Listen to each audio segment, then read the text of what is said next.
Ça fait 6 et un 7, Monsieur Robert. C'est ça, exactement. Que dire d'autre? Alors, on commence. Parce que 18h04, quand même.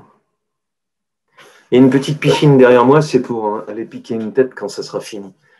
C'est un photographe dont je ne vais pas beaucoup parler parce que aujourd'hui, la difficulté, c'est de parler de photos des années 30, 50, jusqu'à la fin des années 60, qui est ma limite pour parler du passage du moderne au contemporain. On a parlé au début de ce cycle d'épisodes du fait que la photographie était présente dans la totalité de notre vie continuellement, mais continuellement, hein, dans les journaux, sur nos téléphones bien sûr aujourd'hui, mais sur la télévision qu'on a revue hier.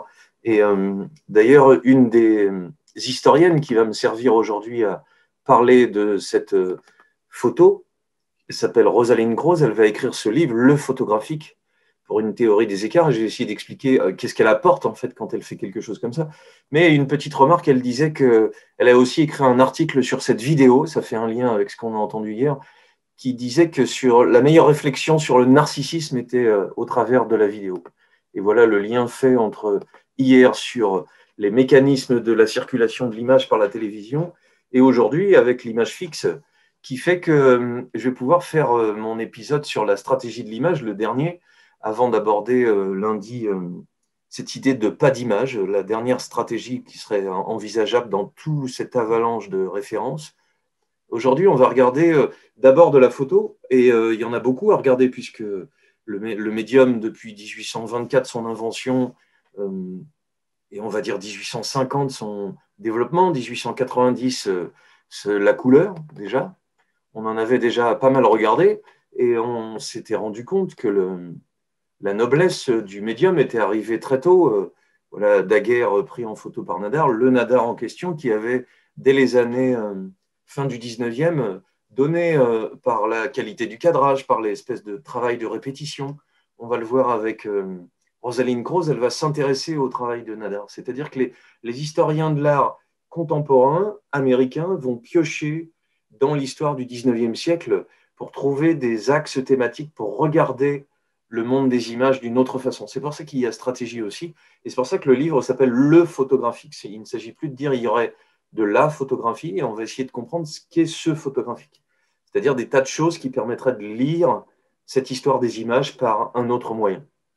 Alors, la première partie de ce que je vais vous montrer aujourd'hui, elle est plutôt amusante, puisqu'on va regarder des photos, et que vous allez soit découvrir des choses que vous connaissez. Alors, voilà Nadar, et on a deux portraits. Vous avez souvent ça dans votre bouquin de lycée sur Baudelaire. Par contre, vous êtes assez grand avec le recul aujourd'hui pour vous dire, tiens, là, il a l'air un peu d'un petit filou, c'est incisif, il nous regarde, la main est cachée. Ici, la main est presque comme en prière, comme en train de nous regarder avec difficulté, le corps basculé en arrière, un fond assez blanc, alors qu'ici, on est tout en nuances de gris. Et donc, à l'intérieur des images, une fois qu'on a dépassé la simple rôle d'illustration de la photographie, qui est un rôle qu'on va lui donner pendant longtemps, le premier musée de la photographie, c'est les années 1900. Attendez, celui qui est à Bièvre, d'ailleurs, c'est l'occasion de vous le redire, et d'aller le visiter. 1960, 60, à Bièvre, dans le nord de l'Essonne. Musée de la photo nationale, 1984, premier livre sur la photo, après celui de Benjamin, on va en parler. Roland Barthes, 1980 aussi. C'est très tardif, en fait, cette reconnaissance, parce qu'on a longtemps laissé à la photographie son rôle de témoin, de reconstitution de quelque chose qui a eu lieu, et pas plus. Je fais souvent la comparaison pour la rendre compréhensible aux élèves. C'est comme une photocopie, en fait. Il viendra à l'idée de personne de dire une photocopie, c'est une œuvre, c'est une machine qui l'a faite. Et c'est la même chose avec la photo. On a vu par contre, dès les années 30, que Walker Evans, qui on donne une mission pour montrer la grande crise américaine, comment le monde américain, par la recherche de moyens, en s'appuyant sur le domaine visuel, va participer à fabriquer une autre histoire de la photographie. À la fois en regardant le monde réel, la technique permet de saisir des choses de nuit, des instantanés plus rapides que la pause longue qu'on avait ici, et donc d'aller au contact de choses que le monde des images ne montrait pas. Même chose avec Robert Frank qui va commander il va proposer de faire une tournée à Delpire et il va se retrouver, on va retrouver tout de suite, après avoir travaillé pour de nombreux magazines de mode, Robert Frank rencontre Walker Evans, le précédent, obtient de la Fondation Guggenheim et de Robert Delpire, un grand éditeur français, qui va éditer ce livre qui est une merveille, les moyens de se livrer à une errance dans les villes d'Amérique. Voilà, on te file de l'argent, Coco, et tu te balades. Tu cherches. Et l'errance, vous vous en souvenez peut-être, c'est une des grilles de lecture pour commencer à voir ce que serait le monde moderne. C'est-à-dire, ce n'est pas une commande avec quelque chose que tu dois rendre. Tu dérives, tu laisses aller. Les surréalistes ont déjà posé ce principe de création, l'art comme un travail, c'est-à-dire tu fais, mais tu réfléchis, tu laisses reposer, tu reprends. Voilà, c'est pas forcément comme un chasseur qui va chercher quelque chose. On laisse venir ce qui peut arriver et on va capturer ces images-là de l'Amérique comme on la voit pas tellement. D'ailleurs, il fait ça entre 55 et 56. Le cours de la vie ordinaire, écrit à Nick Lionel Marie, celle d'Américains qui semblent s'ennuyer, rechercher le divertissement à n'importe quel prix, celle des bandes d'adolescents dont la dégénérescence provient du désœuvrement, manière incisive, sujet inexpressif, cliché flou à grain épais. Il y a quelque chose dans la naissance de cette photo, alors la photo moderne avec ses années 30 et avant de Hadjet et de Nadar, de cette originalité par Walker Evans, l'idée d'une photo qui serait un peu mal faite, moche, on ne sait pas trop où est le sujet, il n'est pas au centre, il y a des éléments de gris qui viennent cacher l'ensemble. Voilà, ce pas à l'écart va créer une espèce de jeu de la photographie, un peu ce qu'on disait sur la vidéo et sa matérialité, le fait de jouer avec la trame, avec quelque chose qui aurait un air un peu dégueulasse, qui fait que c'est pas une belle image. Et cette pas belle image est une trace de ce que l'appareil photo fait et que la peinture ne fait pas, en tout cas pas de cette façon. Le texte est édité par Robert Delpire à Paris en 58. Les Américains traduisent l'année suivante avec un texte de Kerouac, livre ce que les États-Unis considèrent comme sinistre. C'est-à-dire, ça ne va pas du tout plaire, cette idée-là. Par contre, il y a une autre chose que j'avais amorcée, c'est que la photographie va passer plutôt par du livre et par un éditeur, par une mise en page, que par de l'exposition directement. L'œuvre de Robert Frank est aujourd'hui un culte avec Vinogrand, Luigi, Lee Friander et Diane Arbus que je vais vous montrer.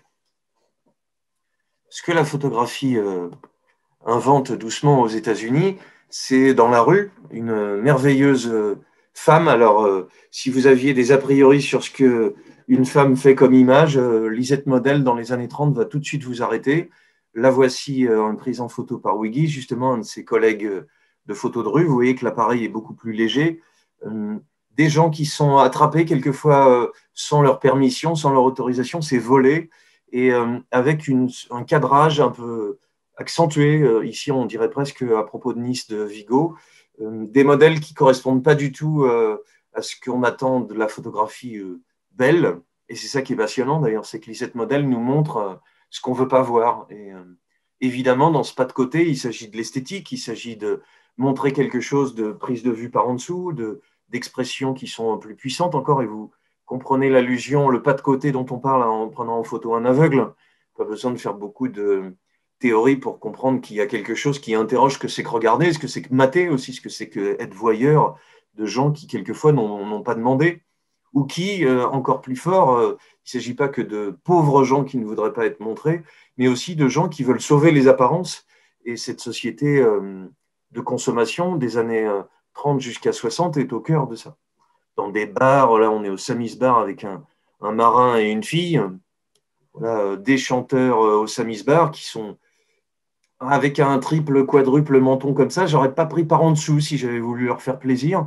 Par contre, on a quelque chose qui est très présent dans le cadrage resserré, dans le fait qu'il soit autour du micro. On pense qu'il chante peut-être quelque chose d'un un peu comique, on ne sait pas, mais il y a une histoire qui peut se fabriquer et à nouveau, le spectateur est en train de faire son interprétation. Lisette Model, dans les années 30-40, va prendre beaucoup la rue va montrer la rue comme on ne veut pas la voir, en fait. Et ça, c'est à Paris.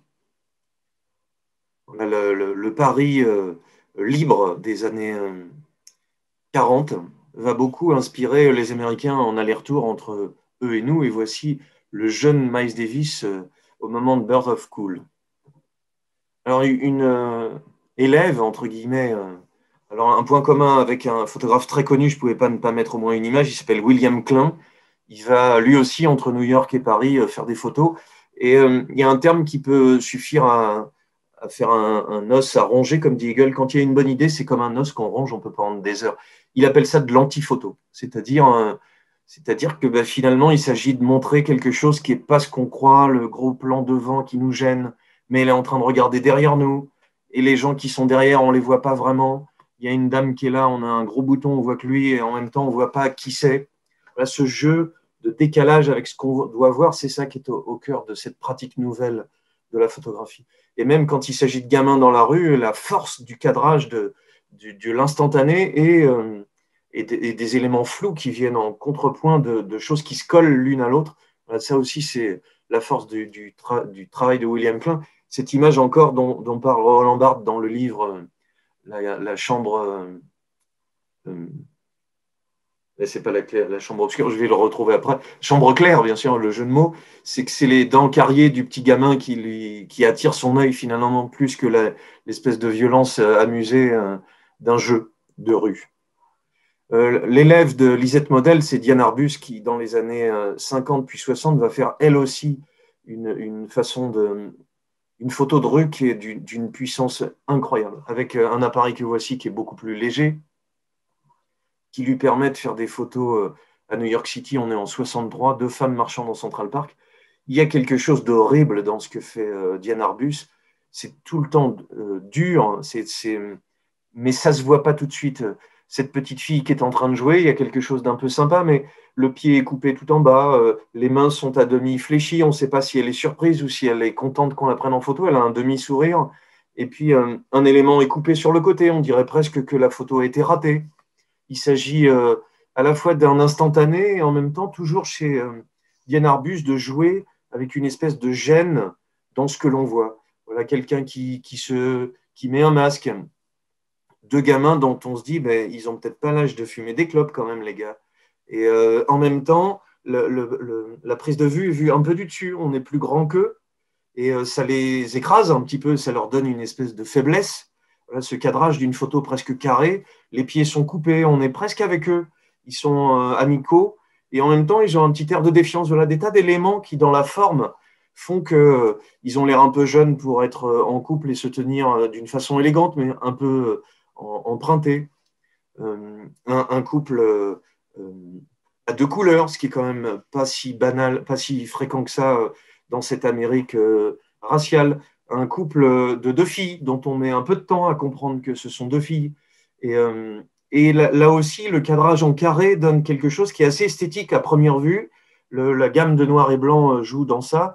Et en même temps, il y a quelque chose qui est un peu gênant parce que cette diversité des corps, alors elles sont élégamment vêtues et qu'elles se tiennent d'une façon vraiment amicale. Il y a quelque chose de très sympa dans le jeu entre elles, mais couper les pieds, les corps différents, la main qui est dans la poche à demi, tout un tas d'éléments qui font que Diane Arbus fait quelque chose de très fort. Elle prend ces photos au débeauté comme ça, hein, avec cet appareil de façon très simple, mais avec un jeu de cadrage qui fait que celle-ci était une sorte de chef-d'œuvre parce qu'on voit un gamin, on voit des baskets, et on voit une grimace, il commence à faire flipper, et puis on voit que dans la main droite, il a un truc qui n'est pas du tout là pour faire rigoler des gamins, et que finalement, c'est sa main gauche qui nous fait encore plus peur parce qu'on dirait qu'elle y a encore la grenade qu'il a achetée. Voilà, quelque chose qui fait partie de l'enfance, qui fait que vous allez pouvoir interpréter qu'il est en train de jouer, qu'il est en train de blaguer. On a des éléments de clarté de l'été, et puis un landau qui vient vers nous, et une espèce de tension qui est accentuée par cette espèce de diagonale, ce surplomb qu'on a au-dessus de ses pieds. On voit presque les pieds du dessus et le gamin de face, les ombres qui se mettent en oblique et qui fait qu'il n'y a rien de très stable dans l'image. Voilà, tout ce que fait Diane Arbus, formellement, est un jeu passionnant sur ce qui est autour d'elle, ce qu'on ne veut pas voir du monde qui est autour de nous. et qui crée comme un décalage. On retrouvera, si je faisais un lien avec aujourd'hui, chez David Lynch. C'est une espèce de réalité qui a l'air sympa, mais qui, quand on s'approche un petit peu, pose problème. Voilà, le cadrage d'un autre élément qui va gêner par-dessus, la prise de vue de quelque chose qui est de la tristesse et qu'on ne devrait pas voir, le cadrage très resserré sur un visage qui, par le contraste, devient dur. Même chose avec ces femmes qu'on dirait sorties de Macadam Cowboy avec Dustin Hoffman et John Voight. Voilà, des gens de bar, des travestis.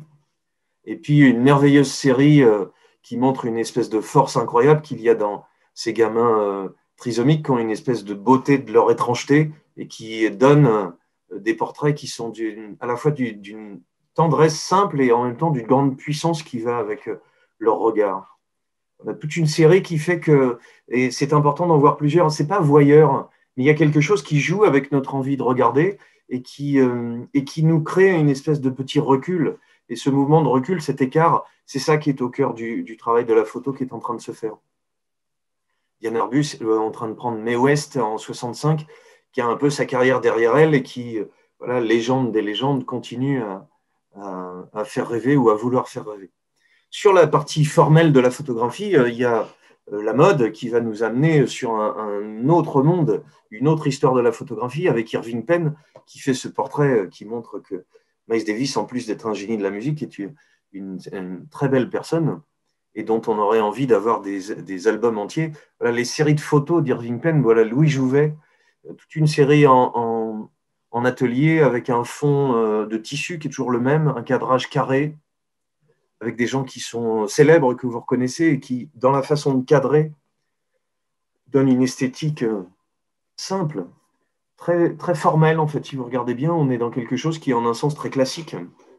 Et ce qui est en train de se passer là, c'est que le vocabulaire de la photo créative des années 10, 20, le constructivisme, c'est-à-dire tout ce qui est photo abstraite, ou même l'art du surréalisme, de jouer des décalages, est en train d'entrer dans le monde de la photo de mode, dans le monde de la photo de presse et de médias. Voilà, Truman Capote, Salvador Dali et le Saint-Laurent qu'on connaît. Voilà. Il n'y a pas de différence pour beaucoup de ces photographes entre le monde de la mode, le monde des magazines et celui de la création pure. Et finalement, on peut faire une histoire de la photo. Deuxième petit chapitre sur les années 50, ce sont les Américains qui vont développer l'idée de la photo couleur. Elle existait depuis très longtemps.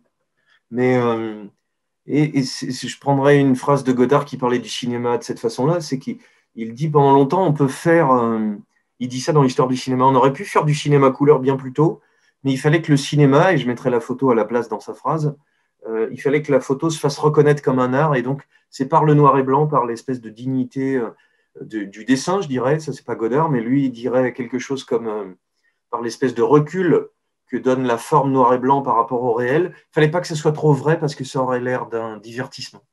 Le monsieur que voici, Sol Letter, est assez proche de la peinture abstraite américaine. Tous les trois photographes que je vais vous montrer sont américains. Ils sont en train de transformer la naissance de la photo couleur. On est dans les années 50. Voilà, par un jeu de flou, par un jeu de décadrage, on est dans une photo de rue. Sol Letter a fait de la peinture. Ce n'est pas la sienne, c'est celle de Barnett Newman. Et je trouve que les grandes peintures, je vous ai montré ces Zip, l'ami de Pollock, on a à voir avec quelque chose qui est proche, en fait. L'art américain est en train d'inventer une façon de regarder le monde différente. Et j'ai mis des images de Barnett Newman, de Rothko, en parallèle avec Sol Letter. On a une photo de rue qui est à la fois une photo qui pourrait passer dans des magazines et qui va être un jeu de cadres, de reflets. La rue permet ça, d'écran aussi. Voilà, on parle de théorie des écarts. Un écran, c'est une façon de ne pas voir. Est-ce qu'on voit au travers de la porte ou est-ce que la dame est dans notre dos? Combien il y a d'images là-dedans? Voilà, l'image se complexifie énormément. Et c'est là où le rapprochement avec la peinture peut se faire. Mais en un sens, dans le travail de Sol Letter, il y a quelque chose de l'ordre de la peinture, mais quelque chose qui est propre à la photo. Là, on a des images qui font presque filtre Instagram, c'est-à-dire aujourd'hui, avec votre téléphone, vous pouvez mettre un filtre qui ferait style Sol Letter, un peu de flou. Et Sol Letter, quand on le regarde bien, avec cet angle-là, il cherche les écrans le plus possible. Une photo où il n'y a pas de profondeur, en fait, il y a toujours des masses les unes par rapport aux autres, toujours pas de profondeur qui fait que l'œil pourrait s'échapper au loin. Et donc, on a quelque chose d'assez abstrait, assez plat. Et si ça ne suffit pas, on a un flou, des écrans avec le parasol qui est au-dessus de nous, de la netteté qui permet de ne pas savoir trop où on est, qui fait que à chaque fois, il y a quelque chose de très pictural, en fait, par des grandes surfaces de couleurs. Il y a des masques qui viennent dissimuler l'ensemble, pas de sortie, et donc des choses qui, par la couleur, deviennent une espèce d'unité. On a quelque chose qui est très, très puissant. Voilà, il y a un de ces chefs-d'œuvre, on est dans les années 60. On a quelque chose de pictural, voilà, un Clifford Steele avec cette espèce de découpe. La buée fabrique une espèce d'univers qui fait qu'on s'y retrouve très bien. On ne sait plus s'il y a eu des filtres par-dessus ou pas. On ne sait plus si le monde n'est pas plus beau quand c'est Sol Letter qui le regarde. Avec quelque chose de vraiment très très pictural qui va marquer le cinéma également. Alors ça a l'air de rien, mais la photo couleur aurait pu exister depuis les années 1890. On est en 1950, elle a mis les 50 ans à arriver. Elle arrive aux États-Unis avec des artistes qui sont loin d'une tradition littéraire. Notre photo en Europe est finalement assez illustrative pendant longtemps. Elle va au travers de portraits de gens très connus et avec une envie un peu encyclopédique de vouloir inventorier le monde. Là, on a quelque chose dont le sujet nous échappe. On n'a presque plus de sujet. On a une espèce de matérialité de l'image qui fait qu'elle est toute seule, en fait, elle vaut pour elle-même. C'est ce qui fait qu'on peut emmener dès maintenant la photo vers un art, vers quelque chose qui serait autonome. Jouer sur le flou, le dessin peut le faire, mais la photographie a quelque chose de plus précis quand elle joue sur le flou. Je le disais autrement, Macarius a écrit une histoire du flou, ça c'est un sujet passionnant. Est-ce qu'on peut écrire un texte flou? Est-ce qu'on peut faire de la musique floue? Est-ce que le flou est nécessairement lié à une image de machine? Est-ce qu'une peinture floue, on peut le faire, mais est-ce qu'elles existent avant qu'on ait des appareils photo? C'est une façon de se questionner sur ce qu'est l'image photographique et en allant sur le domaine qu'elle seule possède, on commence à avoir un vocabulaire qui serait propre à ce média. Alors, la fin de mon histoire de couleur, c'est que j'ai encore deux artistes à vous montrer. Paul Outerbridge, dans les années 20, ça c'est une photo de mode, mais qui emprunte beaucoup au vocabulaire du surréalisme. Je dis que l'avant-garde va nourrir la photo de mode et la photo de grands médias. Duchamp a vu cette image, il trouvait que ça pouvait être qualifié de ready-made, c'est-à-dire un objet tel que promu au rang d'œuvre d'art. Outerbridge va être un chercheur sur la technique de la couleur, il va pousser le sujet très très loin, il va éditer un livre qui va être très coûteux d'ailleurs, tellement ce jeu de couleurs va l'intéresser. Et en effet, la place de la couleur devient quelque chose en soi. C'est ce que je voudrais vous montrer avec Outerbridge et Eggleston un instant. Parce que qu'est-ce qui fait reprenons la critique qui était faite à la photo. La photo couleur serait un divertissement, serait trop amusante, elle serait pas sérieuse. Et en effet, il y a quelque chose qui nous paraît d'ailleurs pour nous, avec le regard d'aujourd'hui, même très dépaysant. On pourrait avoir les séries télévisées jouent beaucoup de cette esthétique et de cette façon de rendre esthétique l'ensemble. Ce qui est intéressant, c'est qu'il ne s'agit pas que ça soit seulement anecdotique, en fait, la couleur. Comment, chez Outerbridge, les pans de couleur entiers, ce n'est pas seulement le filtre un peu jauni qui va donner l'impression à des gamins des années 2000 que si on jaunit un peu la photo, puisqu'ils n'ont pas connu la photo argentique, la photo papier, la photo avec un support pellicule, ils ne connaissent pas ça. Et le jaunissement de l'image n'a pas de sens sur une image faite par ordinateur. Et le filtre que fabrique Instagram, la petite machine qui permet de prendre en photo et les diffuser, la petite interface sur votre téléphone, va fabriquer un filtre jaune pour faire style ancien. Le filtre s'appelle 1977, c'est très mignon. Ça prouve que vous êtes plus jeune que vous ne croyez. Eh bien, qu'est-ce qui dans Outerbridge va être intéressant? Ce n'est pas ce côté passé, vous voyez, les angles sont un peu flous, sont un peu foncés. Vous savez sans doute que la netteté sur certains appareils n'est pas toujours convaincante. Ce n'est pas seulement l'ancienneté de cette Amérique et de cette Amérique du Sud qu'il prend en photo.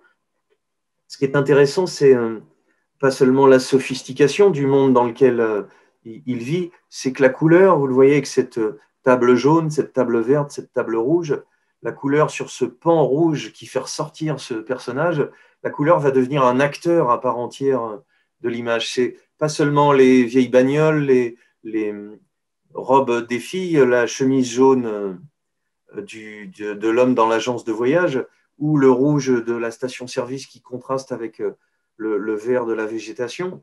Au Mexique, en 52, c'est aussi que la couleur va prendre une place à part entière dans l'image. Je pourrais regarder vite fait et, indépendamment de trouver ça joli, dire la couleur a une puissance incroyable. Elle est partie prenante, elle est presque plus importante, cette couleur, que le sujet. Stephen Shore, qui me sert de fond d'écran, et viendra un peu plus tard en 72, mais quelque chose qui ferait vraiment penser à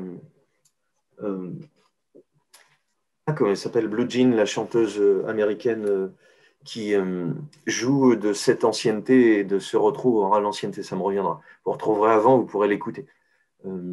William Eggleston, c'est le plus connu des quatre, après Shore, Outerbridge et Sol Letter. Eggleston va être celui qui est reconnu comme le grand acteur de la photocouleur parce que finalement, c'est celui avec lequel il est plus facile de montrer que la couleur prend une part énorme. Voilà, j'ai des images plus tardives. On a des images qui pourraient faire penser à un jeu pas de nostalgie, il était dedans au moment où c'est arrivé. L'intérêt du travail d'Eggleston, c'est de fabriquer quelque chose comme un indice, en fait. On n'a jamais tous les éléments pour comprendre où on est. Les visages sont masqués. On a un verre, on le voit bien, c'est McDo. On voit la bagnole, mais on en voit une autre. On voit un petit bout, on voit peut-être que c'est l'été. On voit que peut-être ça drague. Et il n'y a pas d'interaction entre les deux personnages. Voilà, il y a des éléments d'indice qui fait qu'on ne sait pas trop où on se trouve. Elle est en train de nous regarder. Est-ce que c'est un portrait? On est un peu loin. L'ombre du photographe sur la gauche, en bas. Est-ce qu'il a volé la photo? Est-ce qu'elle est furieuse? Est-ce qu'elle est en train de poser? Elle s'attend qu'il s'approche. Est-ce qu'elle attend quelqu'un devant un passage de voiture? On a chez Eggleston toujours un jeu de contraste avec autre chose. C'est-à-dire que cette belle femme américaine, belle coiffure des années 60, 70, on pourrait dire un truc comme ça. Qu'est-ce qu'elle fait à côté de cette espèce d'objet moche qui n'a rien à voir? Qu'est-ce qu'elle fait? Le jaune qui la soutient participe à l'image d'une façon très puissante, en fait. Si on imagine cadrer cette photo plus serrée sur son visage, on aurait quelque chose de très passionnant, mais pas quelque chose d'aussi fort que ce que Eggleston obtient en ajoutant des éléments de la vie terre à terre, mais très colorés. Voilà, le jeu de la couleur va être une façon d'apporter quelque chose dans l'image qu'il n'y aurait pas eu autrement. Des portraits d'une grande puissance, des choses presque vides, où on cherche quel est le sujet, où on cherche qu'est-ce qui est en train de se passer, et il y a quelque chose de la fin de cette modernité aussi chez Eggleston, c'est-à-dire on a eu du fric, ça a grandi, on avait tout ce qu'on voulait, et puis voter Carter, c'est à peu près tout ce qu'on peut faire, c'est tout à fait vite, c'est tout à fait... c'est presque un épisode du commissaire Maigret en Belgique, c'est tout à fait triste, et la puissance de la couleur chez Eggleston fait qu'il va pouvoir zoomer sur un lampadaire avec un petit interrupteur, et puis si vous regardez dans le bas à droite, et si vous avez quelques connaissances anatomiques, vous pouvez découvrir que le poster en question est sans doute dans une chambre de passe, puisque l'indice va mettre un petit temps à arriver jusqu'à vous. C'est la puissance de la couleur qui nous attire et qui fait qu'on regarde ça avant tout. Même chose avec cette colonnade verte, le ciel bleu, les éclairages rouges autour, et sur la droite, sur la gauche, on devine qu'on est dans un centre commercial et que peut-être il y a quelque chose qui est autour. Et le spectateur fait son film, fait son cinéma. Il y a quelque chose par la couleur qui n'est pas que de l'embellissement, c'est là où je vais en venir, qui n'est pas qu'un jeu de nostalgie sur une image, il y a toujours de l'indice dans l'image, et Eggleston, Sol Letter avec le flou, Outerbridge, avec cette densité de plages de couleurs, joue à nous questionner, à nous faire être des détectives qui chercheraient qu'est-ce qui peut se passer. Et ce portrait qui est extraordinaire de Eggleston fait évidemment, pour moi, penser à ce que fait David Lynch dans beaucoup de ses films, c'est-à-dire mais sans doute que c'est plus fort de dos comme ça, avec la personne en face. Elle n'est pas seule, c'est pas triste, elle est en train de manger avec des gens. Qui sont ces gens? Qui est cette dame? On devine son âge un peu, de la coquetterie dans le geste, dans la beauté de la coiffure. Cette espèce de pan de couleur, là aussi, on le supprimerait. On n'aurait pas une image aussi puissante. Si on était sur la nuque, on serait dans un rapport peut-être plus voyeur, en fait. Eggleston a une espèce de distance à l'égard du sujet qui donne une tension tout à fait passionnante. Alors voilà, on a déjà vu pas mal de monde. Diane Arbus, Lisette Model, on a dit Sol Letter, c'est le moment de faire une capture d'écran, les amis. Outerbridge, Stephen Shore, La Piscine, qui était un peu rapidement évoqué, Eggleston. Alors, on pourrait avoir une histoire de la photo qui suffirait. Et puis, il me faut, en moins de 10 minutes, aller vers ce livre plus tardif, sur mon époque. Rosalind Krauss écrit ça en 1990. On peut le trouver facilement, il coûte 25 balles. Vous n'arrêtez pas d'acheter des livres, ça suffit. Mais je vais vous en donner quelques morceaux en regardant son sommaire. Pourquoi est-ce que Rosalind Krauss apporte quelque chose qui est intéressant, ne serait-ce que par le titre et le sous-titre? Là, je vous ai dit, la photographie, ça serait une histoire de la photo. Est-ce que c'est possible? Est-ce qu'on peut faire une histoire de la photo sans se rapporter à la peinture, au cinéma, au monde des images? Non.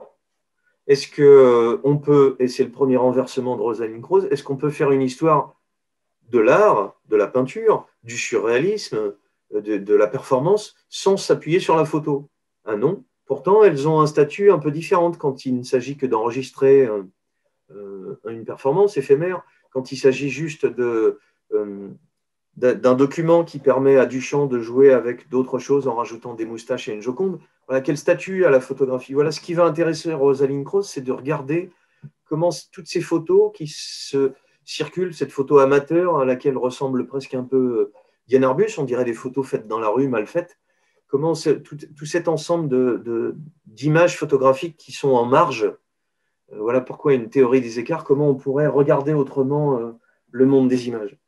Alors ça donne un clin d'œil et une remarque sur le livre de Roland Barthes, qui avait une vertu, c'était de regarder la photographie à la première personne en 1980. C'est vraiment un des premiers, alors que c'est tardif, 1980, qui écrit sur son ressenti, sur la façon dont il voit l'image lui-même.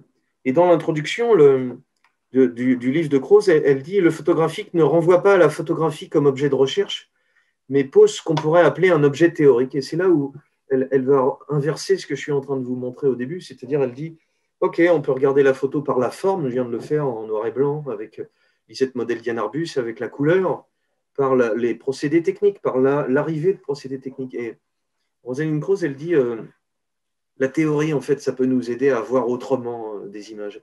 Et il ne s'agit pas de prêcher pour ma paroisse en disant qu'il faut lire des livres parce que ça nous aide à voir autrement. Beaucoup de critiques, évidemment, je les connais, disent on ne va pas lire des bouquins, on peut regarder des images, ça peut être libre, en fait. Les deux, en fait, c'est possible. Il est même possible que si des artistes en question entendaient ce que je raconte, pourraient dire je n'ai pas du tout mis ça dans l'image. Ce n'est pas grave qu'il ne l'ait pas mis, ça y est quand même, en fait. C'est ça qui devient intéressant. Ce que dit Rosalind Krauss à propos de Barthes, elle dit le sous-titre à la chambre Leclerc, note sur la photographie, et pourtant, il élimine de son sujet l'une après l'autre chacune des pratiques discursives qui permettraient de constituer la photographie en objet propre, c'est-à-dire en regardant l'image par ses propres yeux à la première personne, il ne la regarde pas d'un point de vue esthétique, il ne la regarde pas comme un objet historique, il ne la regarde pas comme un objet sociologique. Et elle dit, Barthes tourne le dos à toutes les lois qui autoriseraient un niveau de généralisation suffisant pour organiser en objet de discours un langage qui serait formulé sur la photographie. Dans ce que révèle la pellicule, Barthes aime le dépositaire d'une promesse utopique. Pour lui, la photographie est constituée par le fait d'être une preuve d'un témoin auquel il n'y a rien à ajouter. Voilà ce qu'il dit de cette belle photo de Mapplethorpe, qui est sans doute un autoportrait, la main dans son bon degré d'ouverture, d'abandon. Il y a quelque chose de doux et de tendu dans cette image, quelque chose qui lui permet de réfléchir à ce que l'image fabrique sur lui. Et ce que Rosalind Krauss dit, voilà, même sous-titre sous cette photo de Nadar, quel est à votre avis le plus grand photographe du monde, Nadar? Ce que dit Rosalind Krauss, c'est qu'il ne s'agit pas de regarder seulement la photographie individuellement, il s'agit de la constituer comme un objet théorique. Et c'est ça qu'elle va rechercher et que je voudrais vous montrer rapidement. Elle s'intéresse aussi à cet autre livre tout à fait important de 65 de Pierre Bourdieu, Un art moyen, c'est-à-dire la photo amateur. Est-ce que ça veut dire quelque chose? Alors, elle règle son compte à Bourdieu. Hein, elle dit qu'il s'agit, parce que Bourdieu précise que faire des photos amateurs, les photos de noces, les photos de voyage de noces, le fait de se mettre dans l'axe du bâtiment, de se mettre devant ce qui est à regarder, c'est une pratique qui peut être regardée socialement. Qui fait de la photo, pour faire quoi, et qui peut être regardée comme un modèle, une façon de se continuer ce qui est autour de nous, finalement les modèles. Bourdieu commence par la question pourquoi la photographie est-elle une pratique si incroyablement répandue dans notre culture? Comment, dit Bourdieu, il peut y avoir. Tu te piques d'être un meilleur photographe, tu vas avoir un club de photos, tu vas avoir un appareil, tu vas faire des prises de vue qui sont un peu différentes, mais dans la prise de vue quotidienne, qu'est-ce que ça raconte de nous? Ce qui n'intéresse pas Rosalind Krauss, c'est de dire, même quand Bourdieu fait ça, il regarde la photographie comme une pratique sociale et pas du tout comme un art dont on pourrait faire une théorie. Et je vais prendre 4 exemples et je vais rentrer dans 5 minutes, je vous assure. La table des matières de son livre, existe-t-il un objet de pensée que désignerait l'expression histoire de la photo? Est-ce qu'on peut faire une histoire de la photo? Est-ce que ça peut se séparer du monde de l'art? Est-ce que toutes les pratiques que je viens de lister, la pratique amateur, la pratique documentaire, la pratique de hasard, la pratique de mode, est-ce que tout ça, c'est la même chose? Et ça a l'air de rien, mais on a mis du temps à s'en saisir. Alors, quand elle regarde dans un article tout à fait passionnant sur Nadar, elle dit Nadar, c'est le premier qui prend en photo tous ces gens, mais c'est aussi celui qui va fabriquer l'image du Nadar, qui est une sorte de signature. Et il va lui-même se mettre en scène. Et donc, dans la façon de jouer avec l'image, il y a une espèce de dispositif qui intéresse Rosalind Krauss, c'est-à-dire de dire comment le type il se met en scène pour qu'on le voit. Vous voyez, il a développé la photo statique, c'est-à-dire il monte dans un ballon et il fait des photos vues du ciel, ce qui va nourrir beaucoup la naissance de l'abstrait. Exposition passionnante à Beaubourg-Metz. Mais il se prend en photo lui-même dans un faux ballon pour montrer qu'il est le héros à lutter de ça. Dans Mémoire d'un géant, Rosalind Krauss s'intéresse au fait que Nadar parle de ce qu'il a fait, de son triomphe et puis de sa disparition, de sa ruine, de son retour, mais finalement aussi de la façon dont la marque Nadar est devenue quelque chose d'intéressant, en passant par l'image en fait. Et elle s'intéresse à 2 passages très passionnants. Voilà, on a comment, je l'ai expliqué dans un épisode précédent qui est sur YouTube, comment Sarah Bernard va être tellement émerveillée par les photos que fait Nadar d'elle. Elle est une des premières qui comprend cette idée d'image de marque. Elle va lui demander, elle qui avait 2 peintres attitrés pour faire des peintures d'elle, c'était vraiment l'image de marque dès 1900 et avant. Elle va demander à Nadar de faire l'image. Et Nadar, ce qui intéresse beaucoup Krauss, c'est une série de photos du mime de bureau, bien avant que Carnet n'en reprenne la figure, du Pierrot, et comment cette recherche sur l'expressivité du mime, sur la façon dont les gestes pourraient suffire à faire comprendre ce qu'il est en train de dire, en fait, comment l'image muette peut parler. Rosalind Krauss va se passionner pour cette photo-ci, où vous comprenez qu'il y a pas seulement un jeu de muet, mais une image de photographe qui est muet, qui montre l'image d'un muet qui est photographe. Elle va même s'intéresser aux ombres portées qui sont sur le corps du personnage. Elle va dire aussi que le Nadar, qui a l'air de pratiquer, d'être juste intéressé par le monde des images à faire, va se passionner pour les photos de catacombes, et dans les photos de catacombes, regarder tous les squelettes, toutes les images disparues. Et que bien qu'il ait plutôt été contre la photo mortuaire, il sera celui qui fera la photo de Victor Hugo, qui est si importante et que vous avez eu sans doute aussi dans vos livres d'histoire. La photo comme trace de quelque chose, comme indice de quelque chose qui disparaît pour toujours et qu'elle garderait, qu'elle serait capable de garder, et dont le photographe lui-même comprendrait peut-être inconsciemment, et que le théoricien serait là pour dire que ben, c'est ça le rôle de la photo, garder quelque chose qui n'a pas eu lieu et prendre la photographie non plus comme une pratique de l'image, mais une pratique de quelque chose qui n'est plus là, comme indice. Et c'est pour ça que le mot index va être associé au nom de Rosalind Krauss. Deuxième chose, la photographie et l'histoire de l'art. Ça, c'est tout à fait inattendu qu'une historienne de l'art américaine, on l'a vu sur l'histoire des femmes, on l'a vu sur les impressionnistes, les historiens américains nous ont beaucoup apporté sur l'art du 19e et la compréhension. Exemple simple pour Rosalind Krauss, sur le tableau de Monet de jeunesse, ce tableau, il faut que vous lisiez cet article, parce que Monet est copain avec Courbet, qui est déjà très, très, très célèbre. Courbet vient quand il est en train de faire cette image, il n'aime pas trop, et ça suffira à faire un article. Déjà, c'est coupé, alors c'est plusieurs parties. La dame a l'air de flotter en l'air, ça a l'air un peu instable, mais c'est là où l'impressionnisme est déjà en train de se sortir. 1872, impression soleil levant, là on est en 66, c'est bien avant. La dame est coupée, elle a l'air de passer de la droite vers la gauche, elle a l'air d'entrer dans la page. La dame est coupée ici. Le monsieur, ben, on ne le voit pas. On ne sait pas, c'est une dame. Ah oui, on ne voit pas son visage. Mais ce qui intéresse Rosalind Krauss, ce n'est pas seulement que celle-ci soit coupée et qu'elle ne regarde pas, c'est que l'ombre elle-même est en train de couper en morceaux cette toile. Elle se dit, tiens, dans le jeu des ombres, il y a quelque chose qui aurait à voir avec la photographie, avec ce que la photographie sait faire. Et si la photographie était une histoire de jeu d'ombre, elle s'intéresse aussi à ce que Degas va faire comme monotype, vous savez, un système de gravure qui permet de travailler très très vite, et comment l'idée d'une image multiple va nourrir son travail jusqu'à le nourrir. C'est une photo de Degas, c'est une merveille, puisque c'est Renoir qui est ici, et Mallarmé dans le fond, et on devine l'ombre de Degas dans le miroir. Degas, je n'ai pas eu le temps de le montrer, photo de Degas incroyable, incroyable de modernité, entre guillemets, on est en 1884. Voilà, comment la photographie peut nourrir la construction des images, peut nourrir l'idée de point de vue, qui était toujours l'idée de quelque chose d'individuel. C'est un humain qui regarde quelque chose. La photo, quand elle est un indice, elle n'est plus un point de vue. Quand elle est la source d'un témoignage, elle passe au travail que Pollock fait en direct sur ses peintures. Pollock est en train de bouger autour des peintures, il est en train de danser, mais il a l'idée qui est très différente de ses copains de l'expressionnisme américain. Il a l'idée de demander à Hans Namuth, un photographe, de le prendre en photo. Et Rosalind Krauss s'intéresse à qu'est-ce qui est en train de se jouer quand je vois ça. Moi, je vous montre ça comme prof d'histoire en disant regardons comment Pollock travaille. Non, il y a un truc qui est plus compliqué, qui est passionnant. Cette photo n'est pas qu'un document, ce n'est pas juste une prise de vue qui montrerait comment Pollock travaille, ne serait-ce que le flou, l'ombre qui le coupe, la disparition, donne l'énergie de Pollock.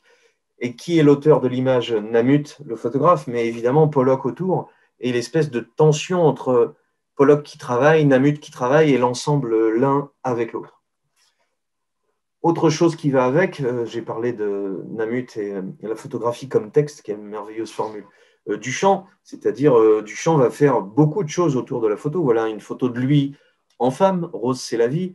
L'influence, dit Rosalind Krauss, de la photo et de la décomposition de l'image sur la droite, sur le nu descendant l'escalier, la boîte verte où il va mettre des photos de son propre travail, jusqu'à des photos d'ombre portée qui vont inspirer sa peinture Tu aimes, jusqu'au jeu de mettre une petite moustache à la noix avec un jeu de mots que moi-même je n'oserais pas faire. LH au cul, vraiment, c'est eux, hein, monsieur Duchamp.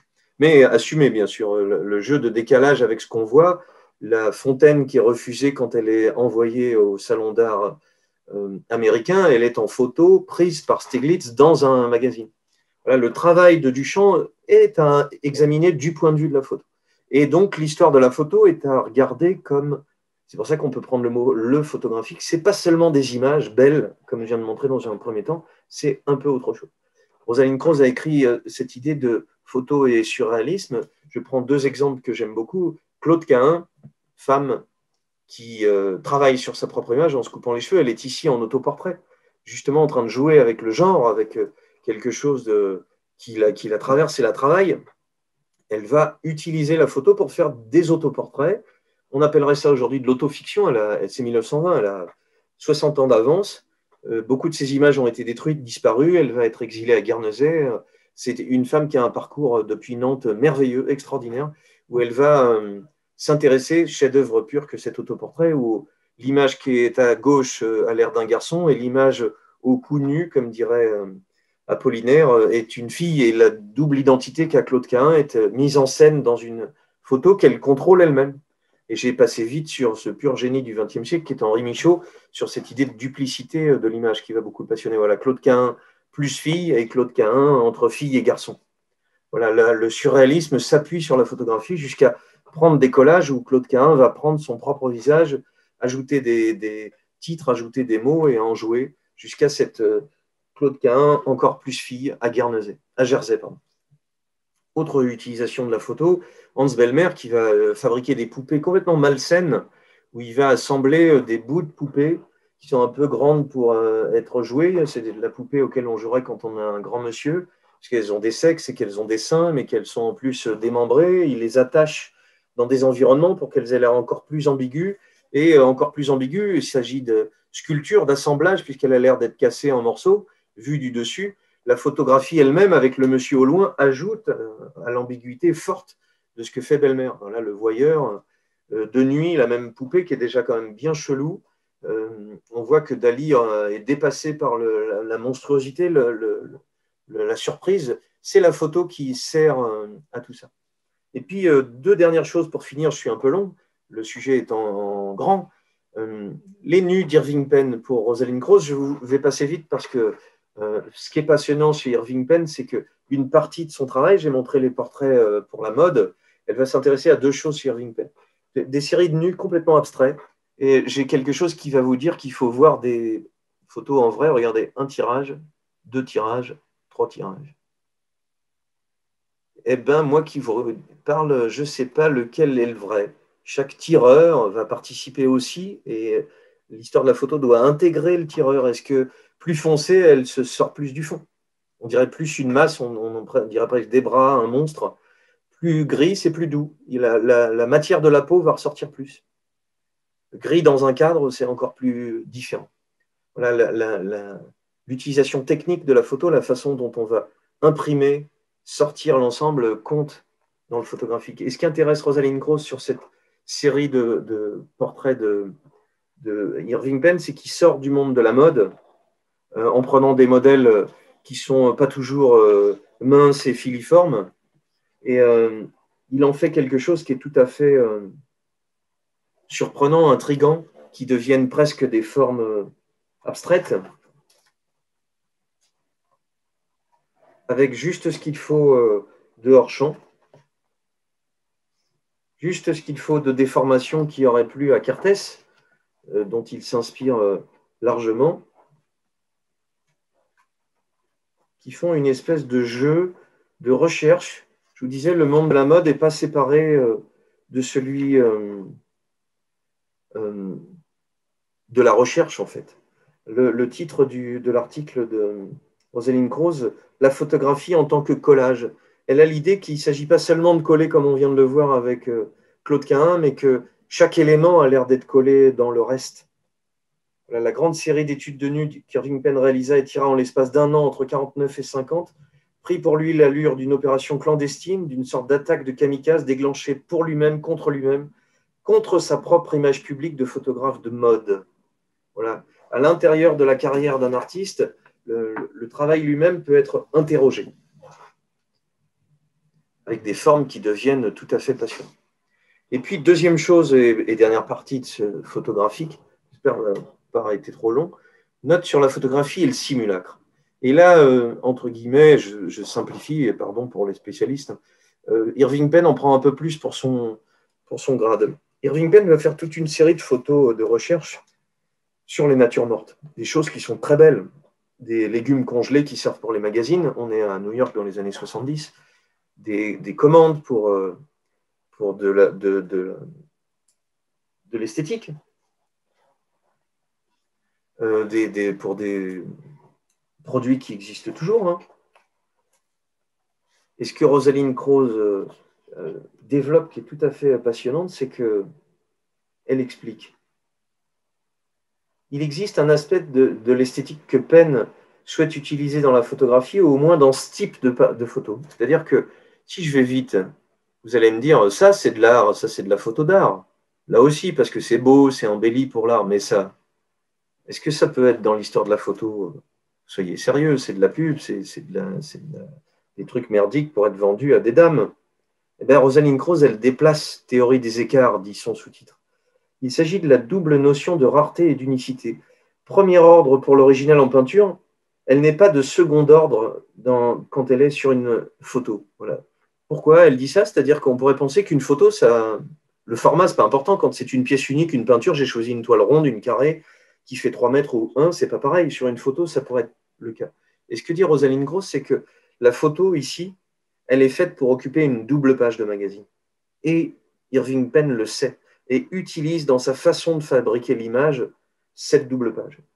Il dit, on se demande une fois de plus si la stratégie qu'adopte Penn pour obtenir ces qualités n'en produit pas au fait la simulation. Cette stratégie met en jeu la production d'images opulentes au platinium, c'est une technique qui permet de développer, tirées par contact à partir de très grands négatifs. Le platinium, par la finesse infinie de ses détails, et c'est vrai que les images sont d'une grande, grande finesse, donne un sentiment de rareté. Et ça ajoute quelque chose qui embellit l'objet, et c'est ce qu'on lui demande pour vendre des produits. Et le tirage par contact, avec le rapport immédiat qu'il établit entre le papier et le négatif, confère à l'œuvre une aura d'unicité.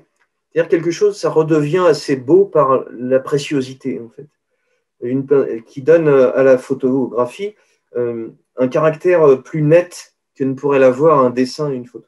Afin d'obtenir, sans utiliser d'agrandisseur des négatifs de grand format, Penn a recours à un appareil photo particulier qui s'appelle une chambre de banquet. C'est un énorme soufflet avec des plaques énormes qui lui permet d'agrandir au moment même de la prise de vue. C'est à cause de cet appareil, inventé pour photographier des groupes, équipes de foot ou banquets d'organisation de bienfaisance, que les images de Penn ont ce type de format, à savoir un rectangle allongé, dont le rapport entre hauteur et largeur est très différent de la plupart des appareils. Ce format ressemble par contre à celui très particulier de la double page des images de luxe. Et j'en finis avec ce que dit Rosalind Krauss. Elle dit, et si on regardait à quoi va servir la photo quand on examine la photo? Si elle est faite pour une double page, elle a ce format particulier, elle a ce piqué particulier, elle a ce rendu de couleur particulier. Et cette information-là doit compter dans notre analyse de la photo qui va l'élargir à autre chose que la photo comme art. Et elle compare de façon un peu brutale ces très belles natures mortes d'Irving Penn, et elle dit finalement, quand il fait ces natures mortes, il joue à l'artiste peintre, et elle le trouve moins intéressant que quand il est sur des produits de consommation comme ceci. Elle dit il est en train de faire une sorte de fausse nature morte, et en jouant de cette fausse nature morte, il essaye de copier la peinture. Vous voyez, on a des miettes, on a un faux insecte, on a un fond qui est simple. Elle trouve que l'image ne fonctionne pas autant parce que, dit-elle, et c'est la conclusion, elle n'assume pas ce côté faux simulacre en fait. Elle trouve ce simulacre chez les photos de cette femme, Cindy Sherman, dont je ne parlerai pas, ce sont les années 70 et ça me servira de conclusion. Cindy Sherman fait des photos d'elle-même toute sa vie, elle est exposée encore en ce moment. C'est elle-même qui se maquille, qui se déguise, qui prend la place comme une héroïne de cinéma. Et elle fait des photos d'elle-même. Et le fait que ce soit elle-même en photo d'elle-même ajoute à la dimension de simulacre. Et ce que Rosalind Krauss dit, c'est que finalement, cette idée de simulacre est importante. C'est-à-dire qu'on doit comprendre que c'est faux, et c'est la particularité de la photo. Voilà, la notion d'index, indice qui devient index, comme une trace de ses performances de Klein, de ses tirs de Niki de Saint-Phal, de cette série que fait le couple Bécher dans les années 70. Voilà, la photo comme trace de quelque chose qui resterait est une façon de faire aller le monde de la photographie sur autre chose qu'une appréciation individuelle. La théorie des écarts, c'est celle qui regarde par la trace, par l'enquête, par la mémoire, par le travail sur le temps et par l'indice qu'elle appelle index. À demain, dirais-je. Ah non, pas à demain. Pas à demain du tout, qu'est-ce que vous dites?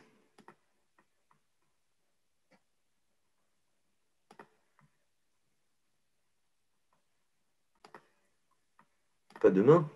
Des questions? Est-ce que j'ai vu passer des questions? Mais oui, pas demain. Demain, on mange de la moussaka, venez.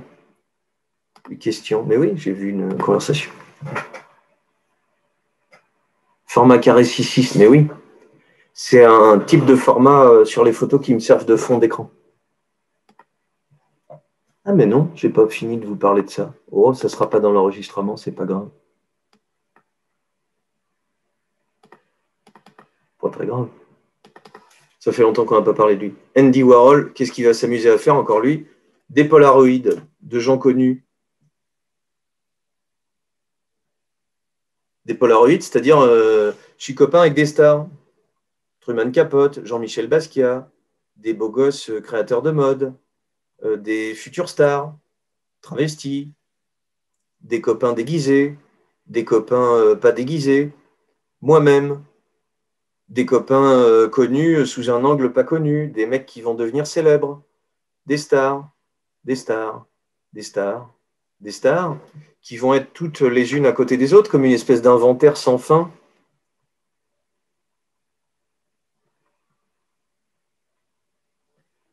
Si je vous montre sans vous montrer, ça ne va pas aller.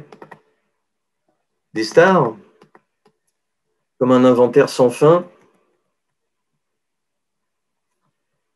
Et non, je suis en pause, c'est ça qui ne va pas. Hop, reprendre le portable. On y revient. Dès qu'on change de rythme, ça devient autre chose. Warhol s'intéresse au Polaroid, fait ses copains connus, Truman Capote, Basquiat, des créateurs de mode, des futures stars, des travestis, des copains déguisés, des connus, des pas connus. Et on fait une espèce d'inventaire sans fin que ta chaîne a rassemblé dans un énorme livre qui est une sorte de témoignage de ces années 80 qui le passionnent, qui font qu'on ne se prend pas au sérieux, qu'on n'est pas encore condamné. Regardez le documentaire extraordinaire sur O.J. Simpson et l'histoire de l'Amérique au travers de lui, sur la chanteuse, et quand il retire ses lunettes, on ne le reconnaît plus, sur le futur gouverneur américain, et sur tous ces gens qui sont des stars, devenus des stars, plus des stars, des jeux avec autre chose que ce qu'on attend de soi, un Warhol travesti. Voilà le Polaroid comme objet qui permet de prendre en photo tout ce qui est autour de vous, des conneries, des gens importants ou des gens pas importants. Voilà la pratique de la photographie vue différemment. Et j'avais pas eu le temps, ça vous fait un bonus si vous m'avez supporté, sinon il faut s'en aller. Les artistes de l'art conceptuel, ici Ed Ruscha qui est tout à fait passionnant, une série de parkings pris en photo, comme une espèce d'inventaire de formes, dans des pages qui deviennent une sorte de jeu de formes, très beau d'ailleurs. On va faire des jeux Google, des séries de parkings, des séries de stations-service mises dans un livre tel que, comme une espèce de photo frontale sans rien de plus. Des séries de piscines, qui sont à la fois du côté du pop art et un jeu de décalage par la photo, par le cadrage et par la préhension régulière. Jusqu'à inventer, Ed Ruscha fait quelque chose d'extraordinaire. Il prend en photo une rue, un strip immense. Il prend en photo la rue, il colle les photos bout à bout pour essayer de faire ce qu'on voit d'un côté de la rue et ce qu'on voit de l'autre côté de la rue sur un livre en accordéon. Voilà, qui fait qu'il transforme la façon de montrer l'image et la façon de s'y intéresser. Petite conclusion, vraiment, voici une peinture d'Ed Ruscha comme un jeu de décalage par rapport à ce qu'on croit voir. À demain, vraiment. Arrêtez de vous en aller pour de faux, merde. On dirait James Brown.